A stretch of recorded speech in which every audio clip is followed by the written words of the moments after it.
Hi guys, it's Kristen from Swagger Magazine, and I am joined by the very talented Tahj Mowry today. Tahj, how you doing? I'm great. Thank you for that introduction. I appreciate Well, it. I gotta say, like, this is very full circle for me because I grew up watching you, okay? Oh, So, wow. I mean, I still watch you today, Baby Daddy, Yeah. etc. But the little Kristen inside is like really excited right now because I love it. Smart Guy was it for me, but we'll get into that later. Now, I know that you have a couple projects in the works right now. So we've got a new TV series that you're starring in called How We Roll, coming out March 31st on CBS. What can you tell us about the show and your character? What can we expect? Well, first off, I've been doing sitcoms. I've done a lot of sitcoms, so I know when one is giving off that perfect blend of what a sitcom vibe should have, and How We Roll has that. It's the perfect blend of heart, family oriented, but it's also hilarious. The Awesome. cast is amazing, and it's also the show is basically about an actual person. His name is Tom Smallwood. He gets laid off his factory job and has to make ends meet for his family. He has to do what he has to do, and he decides to do the only thing that he thinks he's good at, which is bowling. So he decides to go full in with the professional bowling life, and in order to make ends meet for his family. And during the show we find out that that's a good move for him. And my character is Lou. I work at the bowling alley with Shy McBride and Pete Holmes, who plays Tom Smallwood. And Lou is sort of like a jack of all trades. You never know what he's gonna do, say. You never know what he's good at. He's always surprising you with what he knows. He's kind of slow, but like also smart at the same time. Says what's on his mind, means well. He loves his best friend, Tom Smallwood. And in the beginning of the season, we see him really pushing to be Tom's manager because Okay. he can randomly do that. And, we find out later on other talents that he has that the audience may not be prepared for, but Oh boy. he's such a fun character to play because every week I never know what he's gonna be pulling out of his hat, So That's fun. it's a like I said, a great blend of comedy and heart, and it's about family, and not only Tom Smallwood's immediate family, but his surrounding family, which is myself and Shy McBride, who plays Archie, the owner of the bowling alley. But it's just cool to be in a sitcom that's based on a real life person. For Um, sure. in Tom Smallwood, it's really cool. It's really dope, and I can't imagine how the real Tom Smallwood feels knowing that there's a CBS show that's I about know. him. So Now, yes, did you get bowling shoes on for this? you know what? I am trash at bowling, so I was very excited that they have not made my character bowl yet. I don't Okay, know got it. what's in store for future seasons. We'll see. But no, I am not good at bowling, so I did not have to do any of that for the first season. But yeah, That's Lou just works. He works in the bowling alley, so he cleans tables. He waits tables. He does everything. He cleans the bowling shoe. He just does it all. But love yeah. it. I'm not a good bowler either, so I feel you Okay, there. cool. So you Yeah. feel me. You feel me. If I get a strike, it's like, oh my gosh, how did that Right, happen? right. I can quit. After that, I can quit. Exactly. Exactly. Now you also have a movie coming up on Netflix called Me Yes, Time. yes. Star-studded cast. We've got Mark Wahlberg, we've got Kevin Hart, Regina Hall, like the list goes on. What can you tell us about that? That's super Oh exciting. my gosh. It is, when I tell you I have never had that much fun on set ever. And it was just so, there's this thing called imposter syndrome. Like the first day on set, you see Mark and you see Kevin and you're like, what is happening? Yeah. But they are so cool. They're so dope. And, I was with them for a long period of time. And it was just it's always so nice to meet people that you know, admire in the business, but to work with them and to see that they're super down to earth and welcoming. And the movie is hilarious. Like Oh, I'm so excited. the amount of times we busted up laughing was just it's hilarious. It's Oh, I'm so excited. written and directed by John Hamburg, who did Zoolander. So you know, Oh, it's very love it. it's hilarious, but it's also, you know, it's about a real life, not a true story or anything, but Kevin plays a guy who's, you know, very good at being a father, but he doesn't really know how to have me time. So he's sort of forced into having some me time by his friend, played by Mark Wahlberg, who throws this sort of birthday shindig that's kind of like a smaller sized Burning Man, Coachella type Okay. situation, but just with his friends. So Kevin's character Sonny ends up deciding to go, and that's when he meets my character Kabir, and we sort of form this bond and this friendship, and I sort of help him out when he needs it. But it's hilarious, and he goes to this campsite, and you know, during this birthday party, and just anything that can go wrong, you know, begins to go wrong for him. Oh my But you gosh. know, it's all about him coming out the other side, you know, a better friend and a better father, husband, and learning how to have me time. And you know, me time is important, especially in the time we're in Absolutely. now. So yeah, my character sort of pushes him along and helps him along in that journey to just relax. You know, I got you. I'll help you out when you need it. You know, so Yeah. but yeah, I cannot wait for people to see it. No, that sounds like a really good time. Do you know at all when we can expect a release for I that? believe it's summer. I believe like late Summer? spring, summer, but it's going to be on Netflix. And yeah, it's funny because the way John Hamburg works, you know, with this I was able to sort of ad lib a lot and have fun and add things. He allows you to do that, and you know, you never know what Kevin or Mark are going to say at any time. So it was like a master class in staying on your toes and being ready for whatever, because the scene can just switch, you know, while Yeah. you're filming it. And Oh you my got our gosh. director John on the side going, okay, now say this, you know, okay, now talk about this, and you just got to be ready. So it's going to be funny and interesting to see what they use, Yeah. because we did so many A lot of different in variations. Yeah. improvisation as well. Yes. So Yeah. I don't Awesome. know. It might not necessarily be what was in the actual script. That we would come to set someday and the scene would morph into something else. And it was just fun. It was just a blast. Yeah. I love it. Well, that sounds so exciting. Cannot wait for that. Now, of course, we know that you are well known for playing TJ Henderson in Yes. Smart Guy. Now, do you have any memorable moments, or was there an episode that was kind of like a favorite for you to film? Ooh, that's a good question.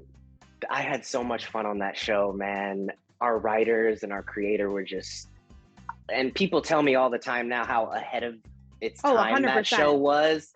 And it's just 100%. crazy because people are watching it now as if it's like new. The stuff we were talking about is still relatable today. Yep. And that's just a testament to our writers. But yeah, my favorite episode. Ooh, okay. My favorite episode was, I can't remember what season it was, but I had to like go into the principal's office to like, I think I was like changing grades or something, and I came down like Mission Impossible Tom Cruise on the cord, and like Oh my I gosh. remember being just so hyped that week to be able to pretend I was Tom Cruise. And so that was probably my favorite. But then on the other end, the shows that we did dealing with underage drinking and stuff like that were very pivotal. And I think kids now can learn from these shows. Or we did an episode called Strangers on the Net, which is about, you know, getting into a situation where you trust somebody, but they aren't what they seem. So we spoke a lot about topics that were a little bit more serious as well, which I think is why people still, relate to it today. But those types of episodes I enjoyed doing as well, because they were just a different tone than you normally would see on a sitcom. For sure. I feel like a lot of those kind of, because I watched it, I don't know if you guys have Family Channel in the States. I don't know if that's what it is, but we have Family Channel here in Canada, and that's like where all the Disney stuff is. And Yes. I find there's like a lot of good messaging from those shows, like even, the Lizzie McGuire show. And oh yeah, they would always kind of like circle back to kind of teach you a lesson or at a young age, without even realizing. So I really enjoyed that. And I remember some of the intense episodes of Smart Guy, and I love that. That's awesome. Yeah, I think, and going back to How We Roll, I think that's why I enjoy that show as well, because we touch on, it's got its serious moments too, but the way that a sitcom like, Smart Guy was able to ease it in to the audience, in a light way, but also letting like, hey, like, message, you know what I mean? Yeah. Like, so for sure. Yeah, I think it's always good to have those shows, those types of shows stick around, and new shows like it coming about. So. Absolutely. Now, I had to ask because I just watched the Destiny's Child episode recently. Now, first of all, the music video scene, that's total gold, total 90s gold, okay? And I was like, I need to ask Tahj if were you actually tap dancing? Oh yeah, when I was around that age, up until I'd say my biggest tap dancing I grew up dancing. It was always something that I did, but once I started Smart Guy, I started getting into like hoofing, like the stuff Savion Glover does, or the stuff they do in the musical Stomp, and stuff like that. So, but it's got a little bit more flavor, a little bit more beat to it. Yeah. And I haven't tap danced in years, so I don't even know if I'm like good at it anymore. I probably am, but I don't know. I loved it, and we were able to get Dule Hill, and to this day he's so amazing. He's big time now. He's done so many shows, like Psych, and all these cool things. But to know, I believe Smart Guy was his first acting gig, as well as Destiny's Child as well. So to like be a part of something that was like someone's first thing is like, it's kind of cool. You know what I mean? It's not kind of cool. It is cool. But yeah, I was tap dancing. And you hung out with Beyonce and Destiny's I did. Child. It's just like, that's iconic. I was like, I have to ask if the tap dancing sequence is real, because I actually thought, oh my gosh, like this is good. Like I thought it was really good. So no, yeah, I was really in there. And actually, my parents my mom and my dad were always good at keeping me grounded into activities, whether it was sports or dance or whatever. So I actually had tap dancing lessons while shooting Smart Guy on set. Like it was like my PE. You know what I mean? Like, so I was always tap dancing, so we had to incorporate it into the show, and it just so happened to be my Destiny's Child. I love it. I love it. And tap dancing is not easy either. So it is not. It's not easy. It is not easy. I did a dance class myself, and we had a tap dance unit, and I remember it was challenging but fun. A lot of fun. Yeah, it's cool because with hooping specifically, you kind of get to make your own beat. Like with the, it's a little bit more like a hip hop type sound to it. But tap is cool, man. Like anyone who can tap dance, I have mad respect, because it's form, it's sound. Whereas regular dance is mostly just how you look. It's just the form, but tap is it's an audible experience as well. So yeah, it's cool. It's probably, I wonder if it'll come back as hard hitting as it was in the 90s. You never know. Now, you never know. Smart Guy Reboot. I know you're probably getting asked all the time. Is there anything you can tell us? What's going on? Any scoop you can give us? it's hard, right? Because it's a very long process. Of course. There's so many pieces to the puzzle that I think people don't really realize when you're doing a reboot. Um, and then there's the built-in fan base that you don't want to disappoint. So it's a bit of a challenge. And as of right now, it's kind of it's on a pause. Because I'm so busy, and we have a big cast that's doing their own thing as well. But we do have the possible network that it will be at. We have the big wigs who are interested and like the idea. So it's always sort of evolving. Right. But as of right now, I'm doing so many things that it's just, I can't do it right now. Right. But I will not stop until, we make it happen. For sure. Because, again, the place that it will live, which I can't tell you that, they love it. They love, the idea that I was able to come up with a really fresh take on it that I think will blend the old with some new as well. Because my goal is to make the diehard Smart Guy fans happy, but to also create room for a new audience to come and enjoy it. And I don't want it to just be like a one-time thing. I want it to be a series that can live, for some years. So it's gonna take some time. There's, like I said, a lot of moving pieces, a lot of business, moving pieces that need to be, worked out but like I said, I know the fans want it. I think it would be a beautiful thing. And we will not stop until we make it happen. So. I love it. Well, speaking on, the fan base, we're all happy that you're busy because that's important too. And whenever it falls together, I can guarantee you people will be excited and ready. So thank you. Yeah, no problem. Good things take some time. Of course. Well, I mean, and I don't want to rush it. Yeah, no, I don't want y'all to be mad at me. That's so funny. We'll wait. We'll tell okay, the thank fans. You. They gotta wait a little bit. It's okay. Just a little bit. We've got How We Roll. We've got Me Time coming, so we're good for now. And the idea the premise includes the old cast as well. So love it. No need to worry about that either. So love it. Now, you have been in the industry since you were a child. How was it growing up in the entertainment industry? And I know your family was really involved. We've got, Tia and Tamara from Sister, your sisters.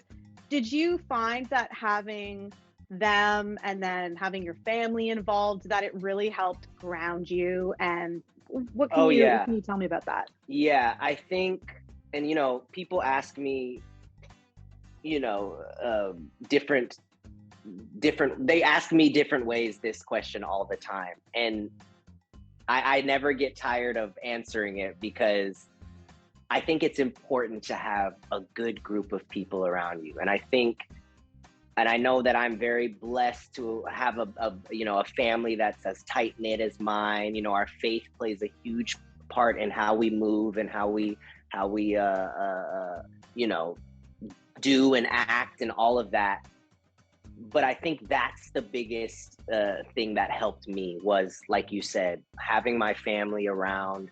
And I mentioned a little bit before, my parents were very, very, it was very important to them for all of us to have an actual life apart from the acting and Hollywood.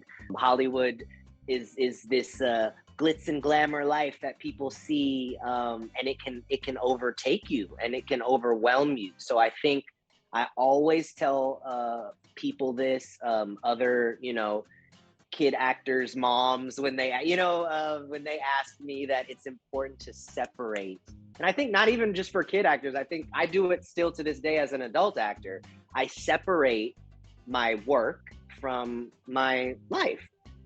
Once you start to blend them together, it creates it can create some issues.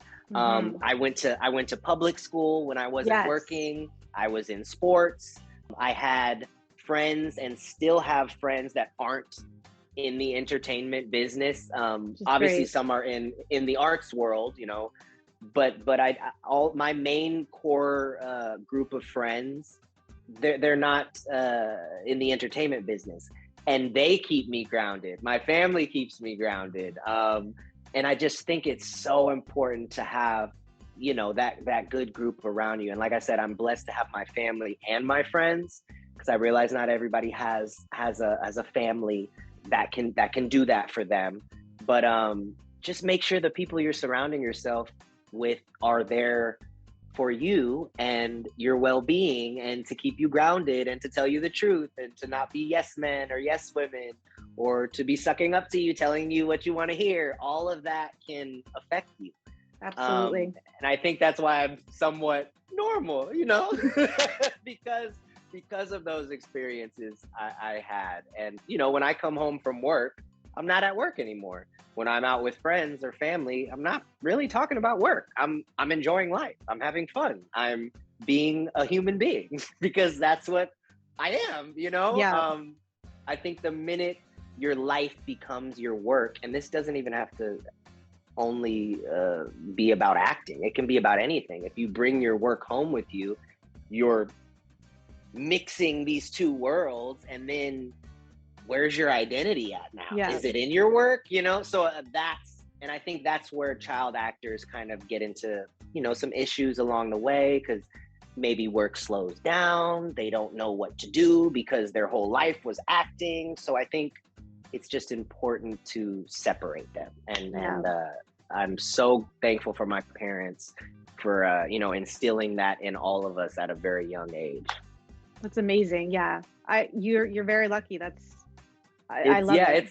It's important, man. This business is cutthroat. It is like, and it can blind you. You know what I mean? It can blind you from what truly matters. And also just doing it because you love it, not because of what you want to get out of it, or to be famous, or because it's not about that. If you love what you do, you know, that's all that matters. You have to love it. And I still totally love agree. it to this day. That's amazing. I was going to ask you actually about the fact that you did go to public school, and you went to college as well. Yeah, I kind of dropped out, but okay. Well, you did. I went. You went. So my question was, you know, with you, I'm sure that the kids at school knew you were on TV. I mean, yes, you were doing Kim Possible too. You had done Smart Guy, Full House. You know, what was it like, you know, on a real level? Like, did they treat you any differently? Did you have to adjust? What was that like? That's a good question. I feel like I don't get asked that often enough to that degree. It was interesting. I'd say middle school was the hardest, because I think that's when, you know, you're becoming a teenager, kids are getting their own point of views, jealousy starts to kick in. Hey, how come he doesn't come to school all the time and we have to be here? Where were you at the last month? You think you could just come back and come, you know? So there was a little bit of that. Okay. But once I hit high school, going back to separating yourself, during, I think it was 10th grade when I took a break from like on-camera acting. 9th grade, I was still Disney Channel kid. So I was doing, you know, Disney Channel original movies, and that's when I think Kim Possible began. Maybe I was 13, maybe. So once 10th grade hit, I made the decision to take a break, step away, and just be a high school kid. And the only thing I was doing at that time was Kim Possible, because that was, you know, obviously we were doing the show, so I can't just like not do it. Yep. But it was, you know, it was easy. I would just have to go to, you know, the sound studio, was there for an hour, if that, and then I go home, and I just do that like once a week. So that was something that I decided to keep doing, just because I loved it, and it was still a break from being on camera. And I think that was beneficial for me, especially during the acne phase. You know what I mean? There's a oh god, out there's this picture online of like, there's a few pictures where you could see during my Disney Channel Circle of Life days where I had some acne. So that was kind of difficult. I was kind of glad that I wasn't on camera as much because I had it really bad. But again, taking that break allowed, I think it helped my high school experience because people were like, oh, he's just like us, like he's chill. But on the other hand, I played sports as well. I ended up getting a football scholarship, and that was another reason.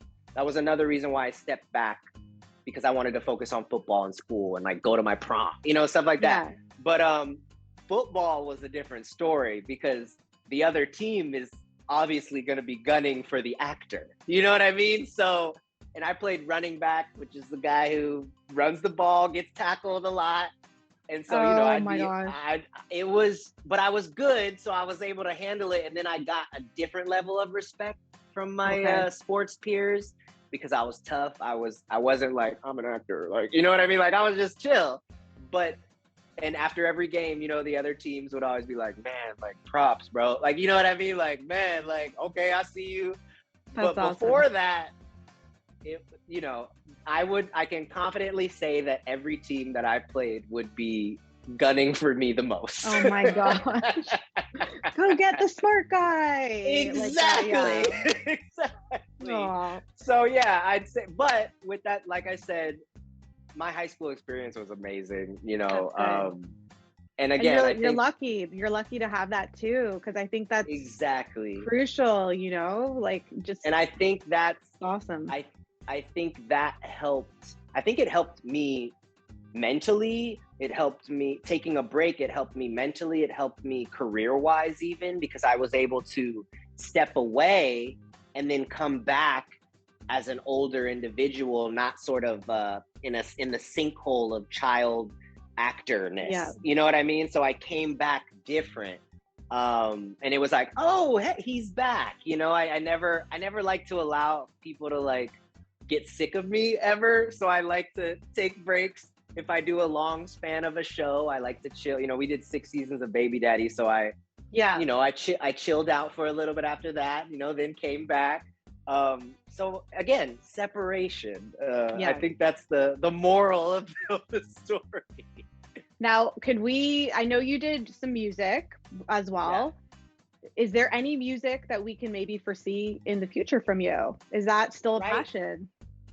I think music will always be a passion. I literally was writing a song the other day just because it came to me. Yeah. But like, as far as going into the studio, recording, I have to be like inspired to do anything, right? So if I'm not inspired musically, I don't want to like force it and be like, oh, let me write a song. Like the other day, it just came to me. So I was like, all right, let me write this down.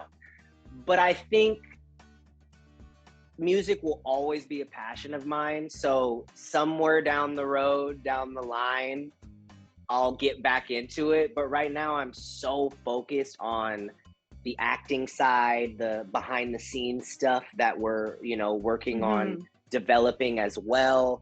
I love to write as well.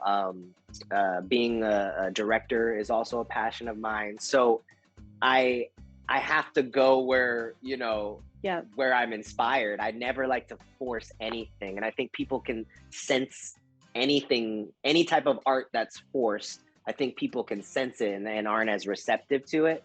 So I don't like to force that. And also music is so time consuming and it takes a lot out of you.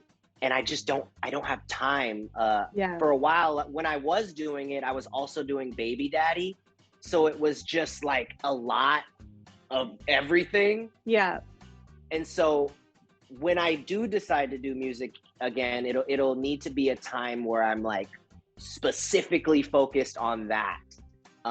Doing both is doable. I've done it, but it's not something I want to do again because it's just, there's too much. And I don't like to take away from where my inspiration already is at that time, because I feel like I'm like cheating on it. You know what I mean? Yeah, got it. Then and then the other thing won't be as full. You know what I mean? So as of right now, I'm strictly focused on the acting front, the writing, directing front, because those kind of coincide with each other. But I love music. I love to sing. I am always singing. So I love it. I think maybe what will take me to get back into music full time again will maybe like a project that involves music will give me that itch to go full force again. But we'll see. When you're looking at a script, do you usually think like, oh wow, like this inspires me, the character seems cool? Is that usually how you kind of say yes to a project? Yes, I instantly know when I should pass or when I should not. And that goes for if something's a straight offer or if they want me to go on tape for it or see the director. It doesn't matter. If I'm not emotionally invested, I can't do my best work and I can't do the character justice.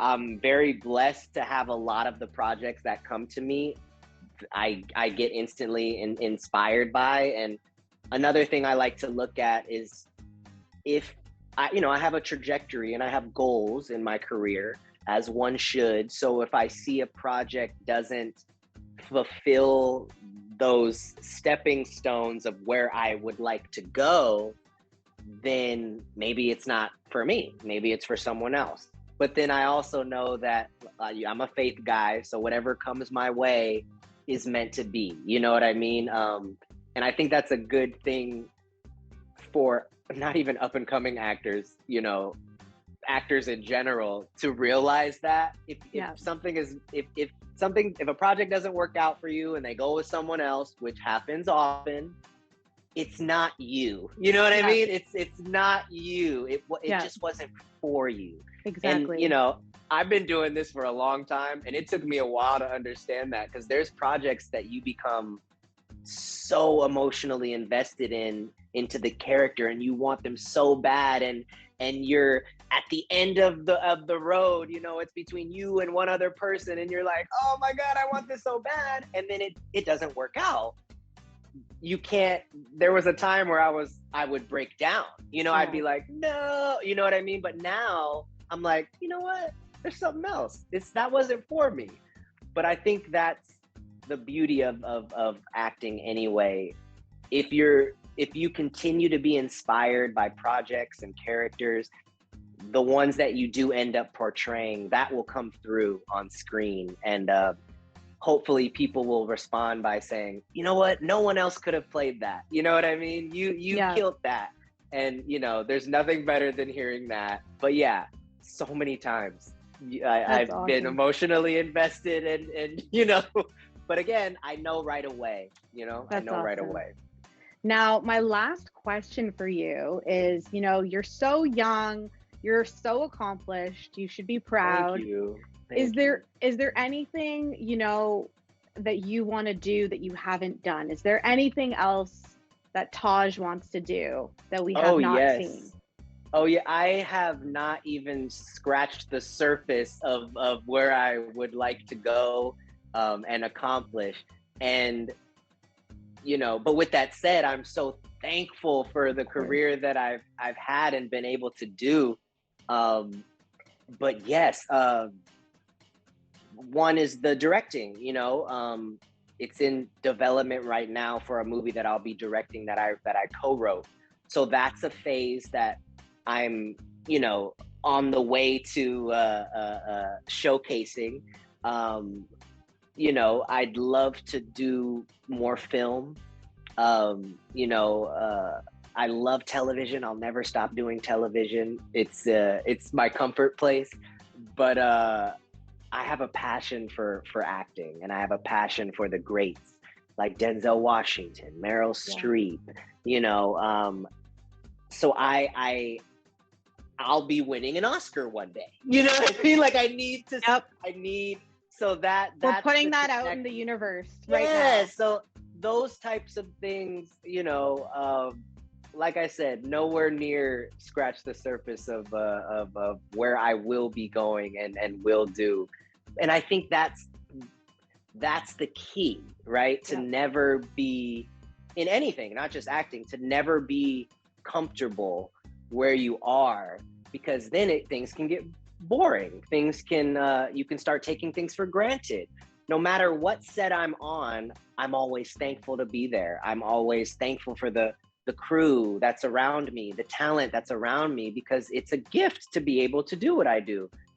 So I keep that in my mind as well. I keep goals to the forefront, and I keep like a spirit of like thankfulness in everything, because I never want to take any of it for granted. And I think as long as it, like I said, in anything you do, if you have goals that you want to achieve, you'll always allow yourself to be inspired. You'll never sit back and be like, I'm good, I did it all, like I'm cool, like it's fine. Because then you start getting complacent, you start getting bored. And I think that's super important. So yeah, and I watch a lot of film. I try to watch like a movie a day, because it just keeps me inspired. Whether I'm watching it as an actor or I'm watching it as a director, I'm always taking in art, because I want to keep an inspired. I have to keep going. I don't want to ever, stop doing what I love. So why not push higher? So that's what I keep in my mind. That's really great advice. And I have to say, you have such a fantastic energy to you. Thank you. Yeah, it's been a real pleasure chatting with you. Thank you so much. It was a pleasure. Take care. Okay, bye.